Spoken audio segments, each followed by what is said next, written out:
সাল্লাল্লাহু আলাইহি সাল্লাম বলেন, এক এক করে সব নবী নিচের দিকে তাকাচ্ছেন, কোন নবী মাথা তুলে তাকানোর সাহস পায় না। পুরা ময়দানে উম্মত আগের থেকে নিচের দিকে মাথা নামিয়ে আছে, কেউ কারো দিকে তাকানোর সুযোগ নাই। বস্ত্রহীন, পায়ে কোনো জুতা নাই, গায়ে কোনো জামা নাই, তাকিয়ে আছে নিচের দিকে। সব নবীরা নিচের দিকে। এখন পুরা ময়দানের অবস্থা এমন, সব নজর শুধু নিচের দিকে।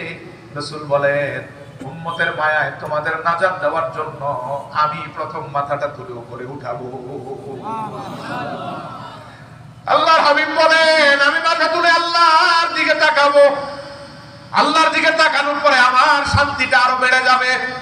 আমার ভাইরা খেয়াল করে দেখেন, মুসনাদ আহমদের হাদিস, রাসূলুল্লাহ বলেন, আমি যখন মাথাটা তুলে আল্লাহর দিকে তাকালাম আল্লাহকে দেখার জন্য, তাকানোর পরে দেখি আল্লাহ আগের থেকেই আমার দিকে তাকিয়ে আছেন।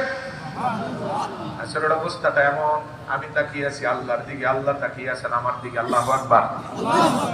ভাই রাসূলুল্লাহ দেখো, আল্লাহ নিজের নজর দিকে চেয়ে আছেন রাসূলের দিকে।